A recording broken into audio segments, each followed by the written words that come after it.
Hi, I'm Jake, your host for the evening, and I'm so glad you've joined me. Tonight, we'll dive into a beautifully reimagined classic, Whispers of the Paris Night. This dreamy adaptation of Beauty and the Beast has been retold to soothe your mind and ease you into a peaceful, restful night. Before we begin, let's take a moment to unwind together. Find your coziest position, whether you're curled up under the blankets, reclining on the couch, or simply closing your eyes for a moment of calm. Take a deep breath in and slowly let it out. Let the tension of the day begin to dissolve. With every gentle exhale, picture your worries floating further and further away, leaving only a sense of calm behind. Tonight, I'll guide you through this timeless story with a calming voice and a soft rhythm, designed to help you leave the day behind and step into the enchanting world of dreams. So, settle in, relax, and allow yourself to drift into this magical journey. Now, let's begin. Paris, a city of dreams, love, and light. But tonight, as the snow falls softly onto the cobblestone streets, it is a city of whispers. A city of quiet moments shared by those who thrive in the stillness of the night. Beneath the glowing street lamps, the faint outlines of the Eiffel Tower shimmer in the cold air. The Seine flows gently, its surface reflecting the moonlight like 1,000 scattered jewels. Most of the city sleeps soundly, but a few, like Jacques, are wide awake. Jacques Moreau, a baker in his late 40s, rises from bed as the old wooden clock in the hallway strikes 2. The sound is gentle, almost like a lullaby. But for Jacques, it signals the start of his day. He sits up, stretching his arms as the warmth of the bedclothes begins to fade. Next to him, his wife, Amélie, stirs slightly but remains asleep.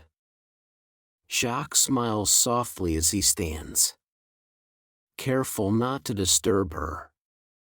He pads barefoot across the creaking wooden floor, his movements as quiet as the snow falling outside. The house is dark, but he knows every corner, every step, every slight shift in the floorboards.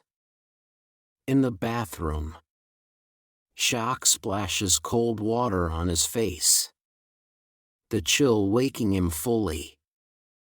He gazes out of the frosted window, taking in the sight of the empty streets below. Snow blankets the rooftops, and the city looks almost like a painting, frozen in time. This is my favorite time of day, Jacques murmurs to himself. The kitchen downstairs smells faintly of flour and butter, remnants of yesterday's work. He descends the narrow staircase, his hand brushing the wooden banister polished smooth by generations before him. Jacques' family has owned this boulangerie for over a century, and he feels the weight of that legacy every time he steps into the bakery. Lighting the ovens is his first task. The faint crackle of the fire is a sound that Jacques treasures. It is the sound of beginnings, of creation. As the kitchen warms, he begins to knead the dough prepared the evening before. His hands work with precision and care, movements honed over decades of practice. For Jacques, baking is more than a profession. It is an art, a ritual, a connection to those who came before him. His father used to say that a good croissant wasn't just about the butter or the flour, it was about love, patience, and respect for the craft. As the hours pass, the smell of freshly baked bread fills the air, seeping out into the streets of Paris. The first hint of dawn begins to color the sky, and the city starts to stir. At the Louvre, Camille Arnaud is on her nightly patrol. The museum is a world unto itself, a place of silence and history, where art and time stand still. Camille walks through the grand halls, her footsteps echoing faintly. She stops in front of a massive painting, her favorite, Liberty Leading the People by Eugene Delacroix. The vivid colors and powerful composition never fail to move her. Camille isn't just a security guard. She's an art student, and working here allows her to be close to the masterpieces she loves. Every night, as she walks through the museum's empty halls, she feels a deep sense of connection, not just to the art, but to the people who created it. When she reaches the Mona Lisa's room, she pauses. The painting hangs in its protective glass case, illuminated softly by the overhead lights. Camille often wonders about the woman in the portrait. Her mysterious smile, her calm gaze. "Who are you?" "Really?" Camille whispers. The painting offers no answer. Of course. But Camille doesn't mind. It's the mystery that makes it beautiful. Outside, Laurent Dubois guides his taxi through the quiet streets. The roads are nearly empty, and Laurent takes his time, enjoying the rare stillness of Paris. He hums a tune as he drives, his window slightly open to let in the crisp night air. The city feels different at this hour, calmer, more intimate. Passing the Seine, he slows down, glancing at the reflections of the streetlights on the water. As he approaches the Eiffel Tower, Laurent pulls over. It's his nightly ritual. He steps out of the car and looks up at the towering structure, its iron frame glowing softly against the dark sky. "Magnifique," he mutters, as he does every night.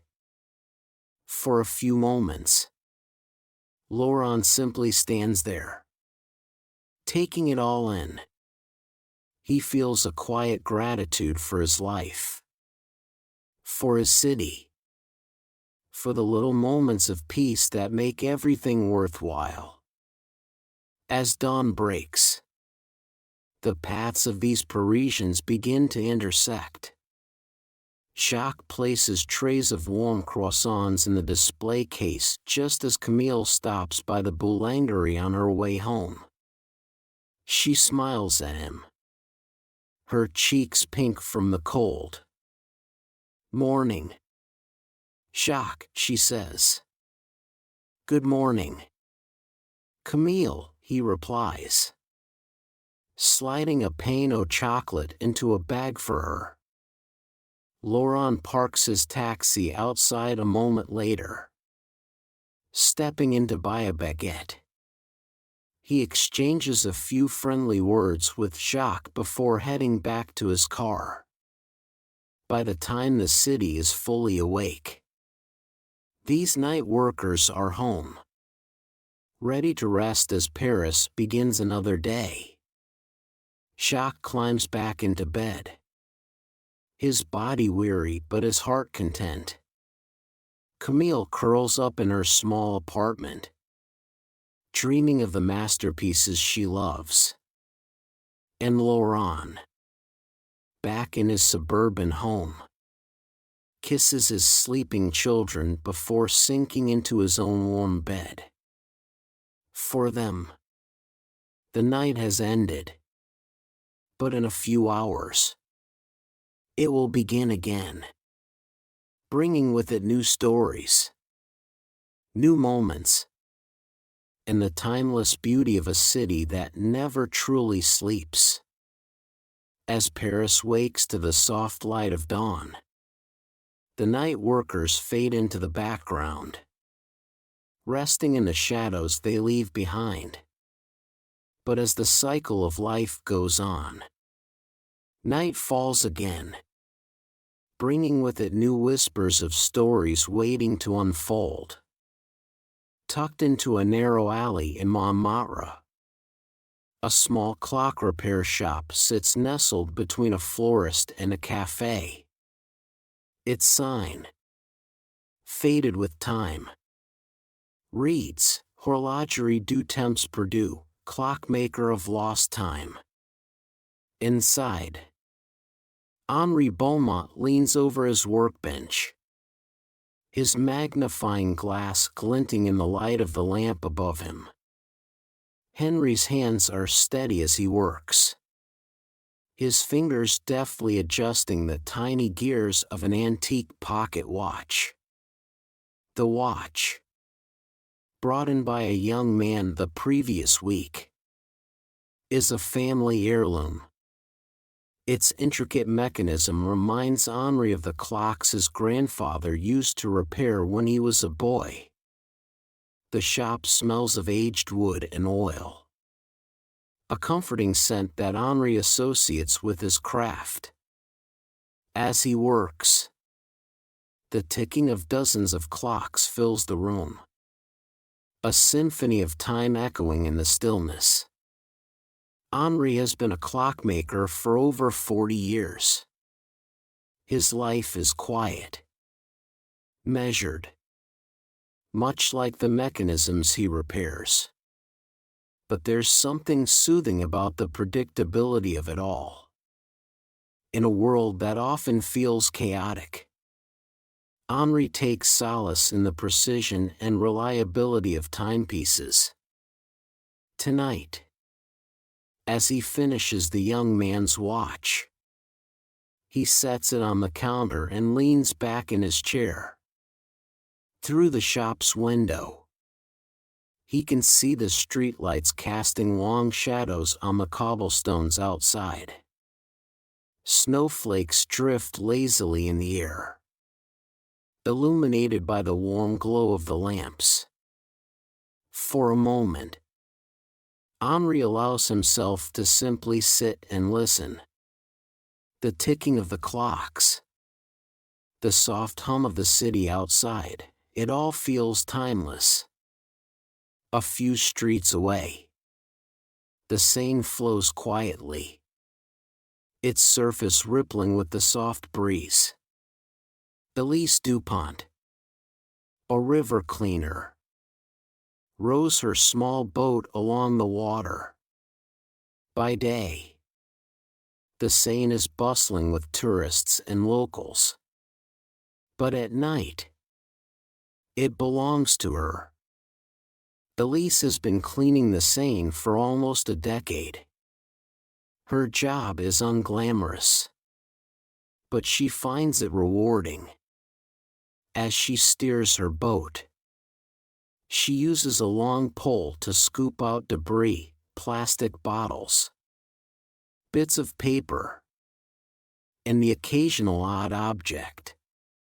Tonight, she finds something unexpected, a small, leather-bound book floating near the Pont Neuf.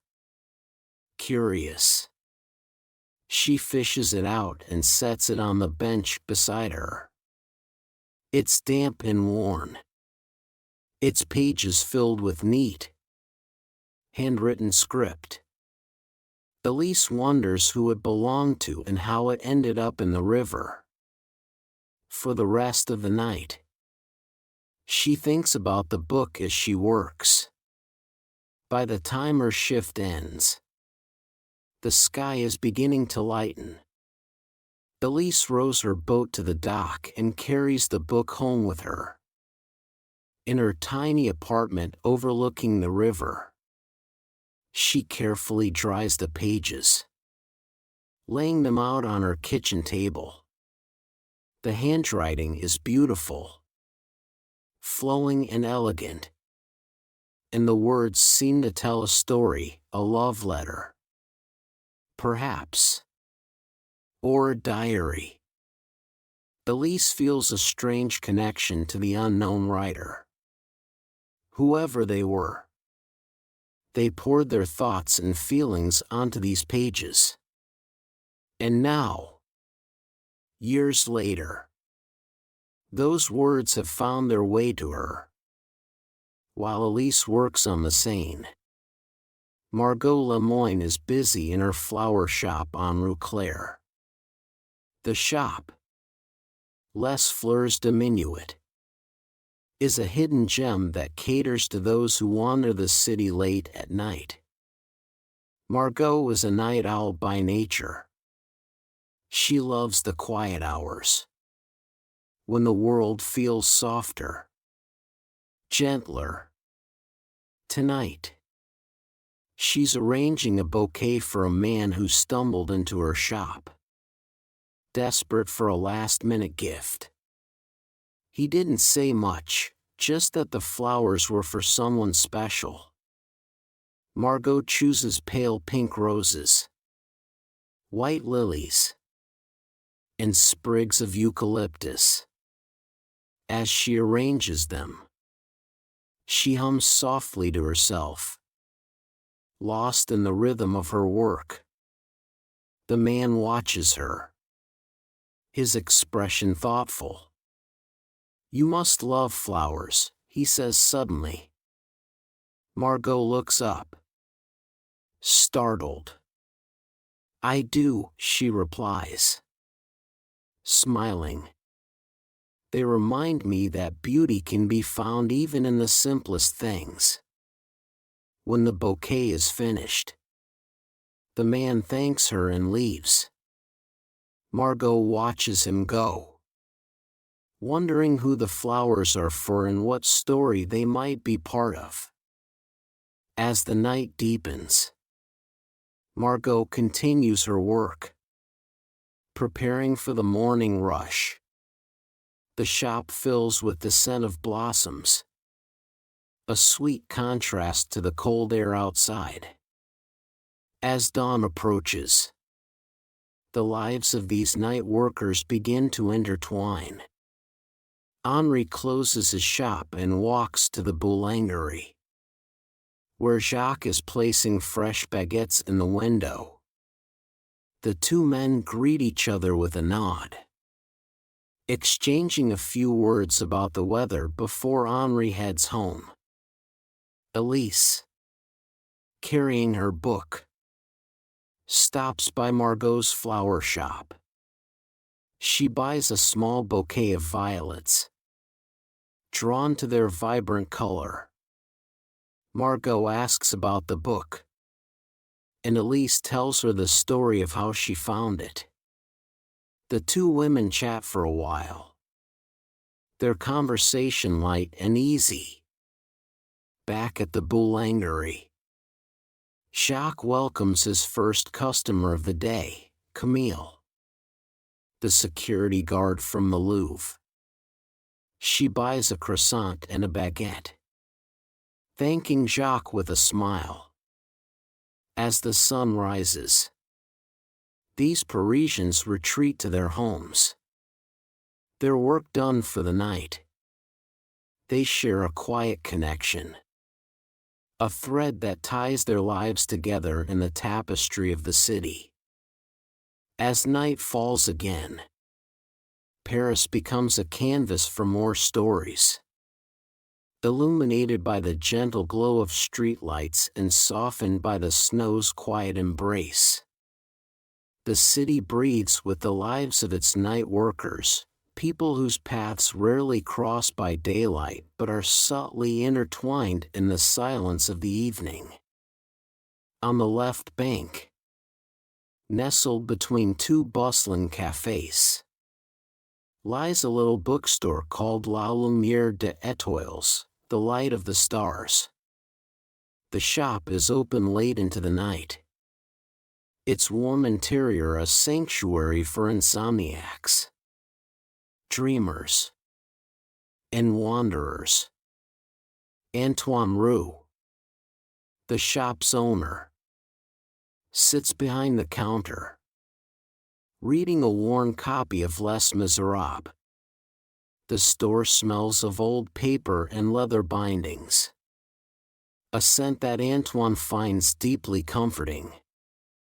A woman enters, shaking snow from her coat. She's a regular, Eloise, a journalist who often comes here after late-night assignments. She glances at Antoine and smiles. "Anything new tonight?" she asks, her voice soft. Antoine gestures toward a stack of books on the counter. "Just these. A mix of poetry and philosophy." Eloise picks up a slim volume of Baudelaire's Les Fleurs du Mal and begins flipping through it. The two fall into a comfortable silence, broken only by the sound of pages turning and the occasional murmur of conversation. Antoine enjoys these quiet interactions. His customers often share bits of their lives with him, small confessions, fleeting thoughts. Over the years, he's become a collector of stories. Each one is precious to him as the books that line his shelves. Across the Seine, in a small, candlelit bar, Juliette Fournier plays the piano. Her fingers glide over the keys, filling the room with a hauntingly beautiful melody. The patrons sit in hushed reverence, their conversations falling away as the music washes over them. Juliette has been performing here for years, but she still feels a twinge of nervousness before every set. Music is her refuge, her way of expressing the emotions she can't put into words. Tonight, she plays a piece she composed herself, a delicate waltz that seems to dance through the air. As she plays, she notices a man sitting alone near the back of the room. He's scribbling in a notebook, his brow furrowed in concentration. After her set, Juliette approaches him. "You're writing," she says, her voice barely above a whisper. He looks up, startled, then smiles. "I was inspired by your music," he admits. "It's breathtaking." Juliette blushes, and used to such direct praise. "Thank you," she says softly. "I'd love to read what you've written sometime." The man nods, and Juliette returns to the piano, her heart a little lighter. Later that night, as Juliette walks home along the Seine, she passes Elise. who is rowing her small boat under the Pont d'Arts. The two women exchange a wave. A brief but friendly acknowledgement of each other's presence. Juliet pauses on the bridge, watching Elise disappear into the shadows. She pulls her scarf tighter around her neck, the cold biting at her skin, and continues on her way. In her apartment, Juliet sits at her piano, jotting down notes for a new composition. The melody comes to her in fragments, inspired by the rhythm of the river and the faint sound of Elise's oars cutting through the water. En Rue Saint-Dominique, a small cafe called Le Minuet hums with quiet activity. The cafe is a haven for night workers and wanderers, its warm interior offering refuge from the cold. Laurent, the taxi driver, stops by for a cup of coffee before starting his shift. He sits at a corner table, savoring the bitter warmth of the drink. Across the room, Antoine reads a book, while Margot arranges a bouquet of wildflowers she brought with her. The cafe's owner, an elderly man named Claude, moves slowly between the tables, refilling cups and chatting with his customers. Claude has owned Le Minuet for over 50 years. He knows everyone who comes through his doors, and he remembers their stories. Tonight, Jacques arrives, carrying a basket of fresh pastries from his boulangerie. For you, Claude, he says, setting the basket on the counter. Claude smiles. You spoil me, Jacques. Merci. The two men chat briefly before Jacques takes a seat beside Laurent. They exchange pleasantries, their conversation flowing easily. As the night deepens, the lives of these Parisians continue to weave together in subtle ways. Eloise, the journalist, stops by the cafe after leaving Antoine's bookstore. She recognizes Laurent from a ride he gave her a few weeks ago and joins him at his table. Elise, taking a break from her work on the Seine, peeks into the cafe and is greeted warmly by Claude. She orders a hot chocolate and sits by the window, watching the snow fall outside. Meanwhile, Juliet composes her new piece, the melody taking shape in her mind. It's a song inspired by the people she's seen tonight, their faces, their stories, their quiet resilience. As dawn approaches, the cafe begins to empty.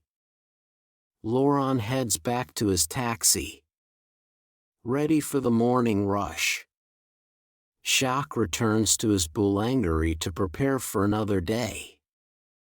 Elise rows her boat back to the dock, the book she found still resting beside her. Back at La Lumière des Étoiles, Antoine closes up shop, his mind lingering on the stories shared with him that night. Juliet, finally satisfied with her composition, plays the finished piece softly in her apartment. The music drifts through the open window, mingling with the first light of day. And as the city wakes, these night workers retreat to their beds, carrying with them the quiet beauty of the lives they've touched and the stories they've shared. The Paris night unfurls like a whispered secret, drawing its keepers into another chapter of interconnected stories.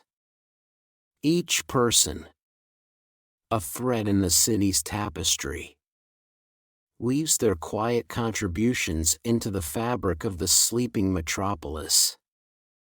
In the heart of Paris, atop the Grand Opera Garnier, Adrien Rousseau sits perched like a silent guardian, a night cleaner by trade. Adrien has spent years navigating the hidden corridors and grand halls of the opera house, witnessing its beauty and solitude. Tonight, as the wind whispers through the ornate statues and sculptures adorning the building's rooftop, Adrien takes a rare moment of pause. From his vantage point, Paris sprawls below, a sea of lights and shadows. Adrien's job is meticulous. By night, he polishes marble floors, dusts gilded balconies, and cleans the velvet seats in preparation for the next day's performances. But his favorite part of the night is the stage. When his tasks are done, Adrien often sits at the edge of the grand stage, staring into the empty auditorium. The silence feels almost sacred, broken only by the faint creaks of the ancient building settling into itself. He imagines the music, the dancers, the voices that have filled this space over centuries. Tonight, as he sweeps the last specks of dust from the stage, Adrien hums a tune. His voice, low and soft, fills the cavernous room. And for a brief moment, he feels like the star of his own opera. On the Pont Alexander III, Lucy Sharon works under the cover of darkness. A restoration artist, Lucy spends her nights repainting the intricate sculptures and railings of the bridge, preserving its golden beauty for generations to come. Tonight, she works on a cherubic figure holding a torch, her brush moving with careful precision. The cold bites at her fingers, but she doesn't mind. This bridge is her canvas, and every stroke of paint is a love letter to the city. Lucy often listens to music as she works, her headphones tucked under a woolen hat. But tonight, the music of the city, distant traffic, the hum of the Seine, the occasional laughter of late-night wanderers, feels more fitting. As she paints, Lucy notices a couple walking arm in arm across the bridge. They stop near her, oblivious to her presence, and lean on the railing, gazing at the Eiffel Tower in the distance. Their quiet conversation drifts to her ears, fragments of love and shared dreams. Lucy smiles to herself. Paris, she thinks, is a city that never stops loving. High above the bustling Champs-Élysées, Pierre Fontaine hangs suspended by ropes, cleaning the massive glass windows of a luxury hotel. The view from his harness is breathtaking, a panorama of Paris glittering in the moonlight. Pierre has always been unafraid of heights. In fact, he loves them. Being above the city gives him a perspective few ever experience. As he wipes away streaks and smudges, He often pauses to take in the sight of the Arc de Triomphe, the Seine, and the sprawling avenues below. Tonight, Pierre feels a strange sense of contentment. He thinks about his daughter, Claire, asleep at home. Tomorrow, they'll visit the Jardin des Plantes, her favorite place in the city. The thought brings a smile to his face. As he finishes the last window, Pierre lingers for a moment, letting the cold air rush past him. He takes a deep breath, feeling alive and free. As the night deepens, these solitary workers cross paths in unexpected ways. Adrien, leaving the Opera Garnier after his shift, stops by Le Minuet Café for a cup of coffee. He nods to Jacques, who is delivering fresh pastries, and they exchange a few friendly words. Lucy, packing up her paints for the night, stops on her way home to buy a baguette from Jacques Boulangerie. She sees Pierre walking home with his gear slung over his shoulder and offers him a ride on her bicycle. At the cafe, Adrien chats with Claude, the owner, about the history of the opera house. You know, Adrien says, sometimes I hear footsteps on the stage when no one's there. It's as if the ghosts of old performers still linger. Claude chuckles. Paris is full of ghosts, my friend. But they're the kind that keep the city alive. As dawn approaches, the characters of the night retreat to their homes, their stories folding into the larger narrative of Paris. Adrien, exhausted but fulfilled, collapses onto his small bed in his Montmartre apartment. Lucy sets her paintbrushes to dry and falls asleep dreaming of golden cherubs and shining bridges. Pierre tucks Claire into bed, kissing her forehead before slipping under the covers himself. And in the quiet of the city, their work remains: a polished stage, a restored bridge, spotless windows, subtle reminders of the hands that care for Paris while it sleeps. The Paris night stretches endlessly, cradling its secrets in soft shadows and gentle lamplight. Beneath its sky, more lives unfold, lives that keep the city's heart beating long after the sun has set. In a small workshop in Le Marais, the scent of beeswax and lavender fills the air. Theo Lafleur, a candlemaker, works quietly by the light of his creations. The flickering flames cast long, dancing shadows on the walls, illuminating shelves lined with candles of every shape and size. Theo inherited the workshop from his grandmother, a woman who believed that light was more than just practical, it was spiritual. She taught him that a candle could transform a room, evoke memories, or bring comfort to the soul. Tonight, Theo pours molten wax into delicate molds, his movements careful and deliberate. Each candle is a labor of love, infused with essential oils and the stories of his customers. A bride-to-be came in earlier to order candles for her wedding, asking for a scent that reminded her of the lavender fields of Provence.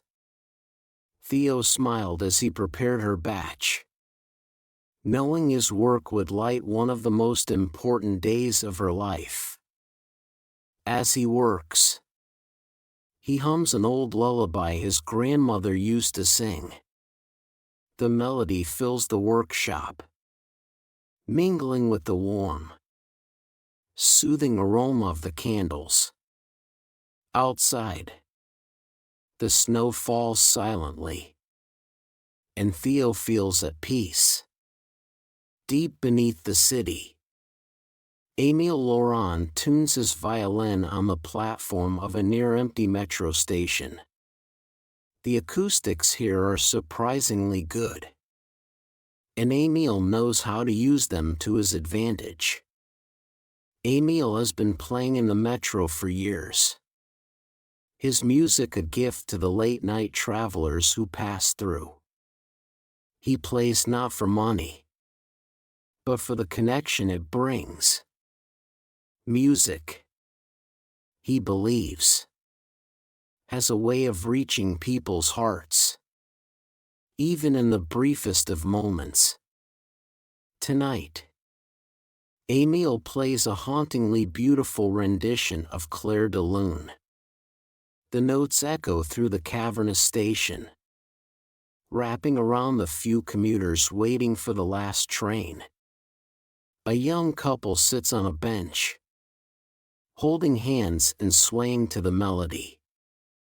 An elderly man with a cane stops to listen, his eyes closing as the music washes over him.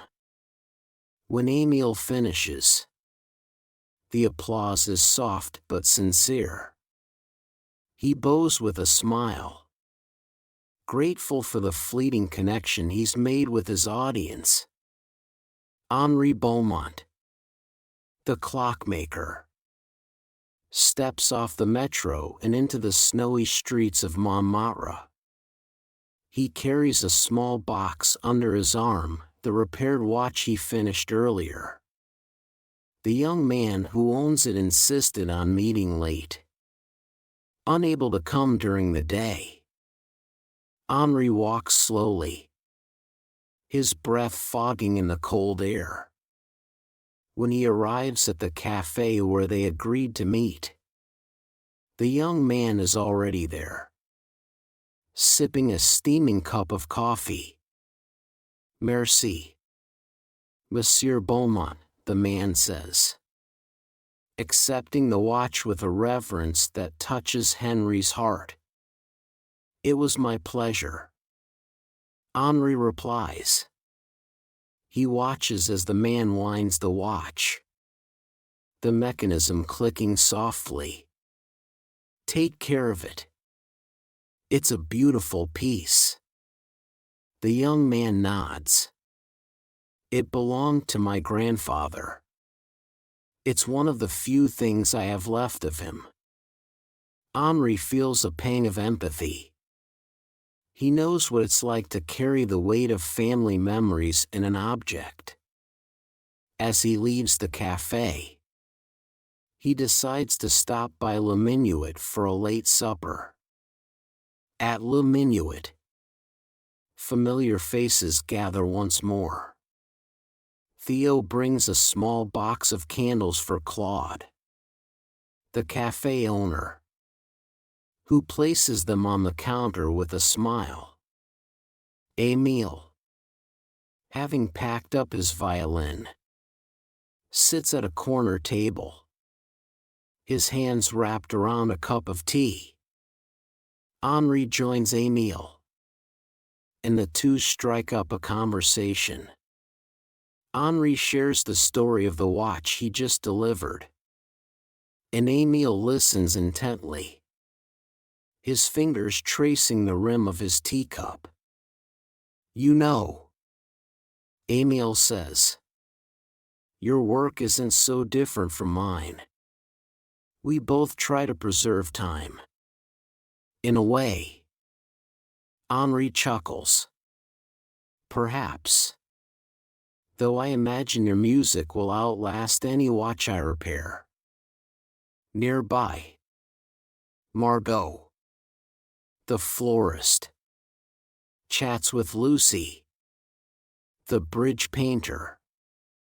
They exchange stories of their work, laughing softly over shared frustrations and small triumphs.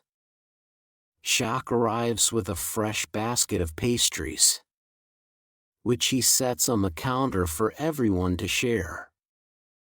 The cafe feels alive, a sanctuary for those who thrive in the quiet hours. As dawn approaches, the night workers disperse once again, retreating to their homes and their dreams. But their stories linger, threads woven into the greater tapestry of Paris. Theo locks up his workshop, the faint scent of lavender clinging to his clothes as he heads home.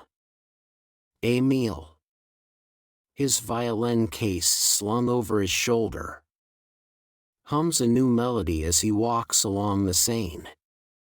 Henri, back in his small apartment, winds an old clock before settling into bed.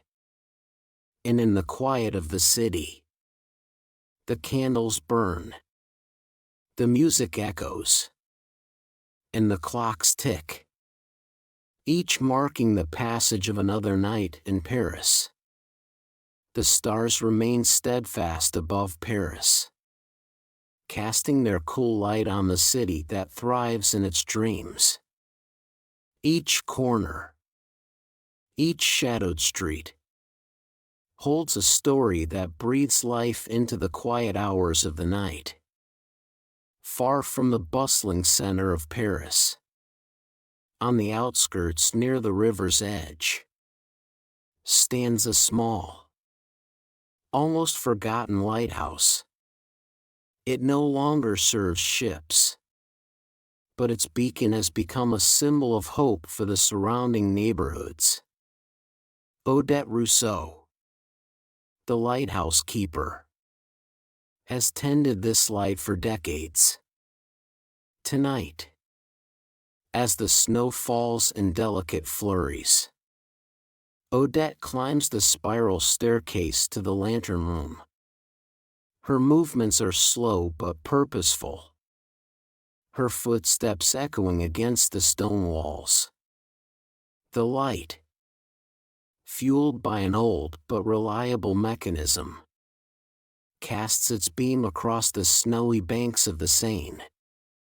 Odette adjusts the lens, her hands steady despite the chill. She loves this lighthouse. It has been her companion through the years, its steadfast presence mirroring her own resilience. On her way back down, she pauses at a window overlooking the city. From here, she can see the Eiffel Tower in the distance, its sparkling lights like a distant constellation. She takes a deep breath, feeling a quiet pride in her role, however small, in keeping the night alive. Closer to the heart of Paris, Pascal Dubois pushes his broom along the cobblestone streets of Montmartre. He is a street sweeper, a job many overlook but one Pascal finds deeply fulfilling. Pascal has always believed in the poetry of the mundane, the rhythmic sound of his broom against the stones, the soft crunch of snow underfoot, the quiet solitude of the empty streets. All of it feels like a song only he can hear. Tonight, as he sweeps near Sacré-Cœur, he spots a crumpled piece of paper wedged against the steps. Curious, he picks it up and smooths it out. It's a sketch of the basilica, drawn with quick, confident lines. The artist, whoever they are, has captured the building's grandeur with remarkable skill. Pascal smiles and tucks the sketch into his pocket. He imagines the artist sitting on these very steps, pencil in hand, capturing a moment in time. He finishes his route as the first hints of dawn color the sky. The streets clean and ready for the day ahead. At Le Minuet, the cafe becomes a haven once more. Tonight, Odette visits, her rare presence sparking quiet excitement among the regulars. She takes a seat by the window, her weathered hands wrapped around a steaming cup of tea. Pascal arrives soon after, carrying the sketch he found. He shares it with Margot, the florist, who admires the artist's talent. "It's beautiful," she says. "You should frame it." Across the room, Jacques sits with Émile, the violinist, who is composing a new piece of music on a napkin. "You should play that here," Jacques suggests. "We could all use a little more music in our lives." Claude, the cafe owner, listens from behind the counter, his face lit with a quiet smile. His cafe has become more than a place to eat or drink, it is a sanctuary. A space where the city's night workers come together to share their stories. As the hours pass, the threads of connection between these night dwellers grow stronger. Each one, in their own way, finds meaning in the stillness of the Paris night. And their lives continue to intertwine like the Seine winding through the city. It's nearly dawn when Theo, the candlemaker, walks into the cafe. He carries a single candle, its soft glow lighting the dim room. He sets it on the counter and nods to Claude. "For the cafe," he says simply. Claude places the candle in the center of the room, its gentle light casting long shadows. The cafe's patrons fall silent, their conversations fading into the warmth of the moment. Margot looks around the room, her heart swelling with gratitude for this group of night workers who have become, in a way, her second family. "We're all here," she says softly, "because we love this city. Because we want to keep it alive." Odette, the lighthouse keeper, nods. Even in the quietest hours, Paris breathes because of us. As dawn breaks, the city begins to stir. The Eiffel Tower glows in the morning light, and the Seine reflects the pale hues of the sunrise. The night workers prepare to go home, their tasks complete for another night. Odette extinguishes the lighthouse beacon, her heart light as she descends the stairs. Pascal finishes his route, the sketch still tucked safely in his pocket. Jacques closes the boulangerie, the smell of fresh bread wafting into the morning air. At Le Minuet, Claude turns off the lights, the cafe empty but for the faint glow of Theo's candle. As each character retreats to their home, the city of Paris embraces the new day. But the stories of the night linger, woven into the very fabric of the city. And as the sun rises, the keepers of the Paris night rest, ready to begin again when the stars return. You've just experienced the enchanting tale, Whispers of the Paris Night. We'd love to hear your thoughts. Feel free to share them in the comments below. If this story brought you peace, we hope you'll continue to support our channel, Serene Tales. Don't forget to like, subscribe, and turn on notifications so you never miss a new upload. Sharing is caring. So if this story helped you relax, share it with your loved ones and spread the calm. Thank you for joining us tonight. Wishing you sweet dreams and a truly restful night.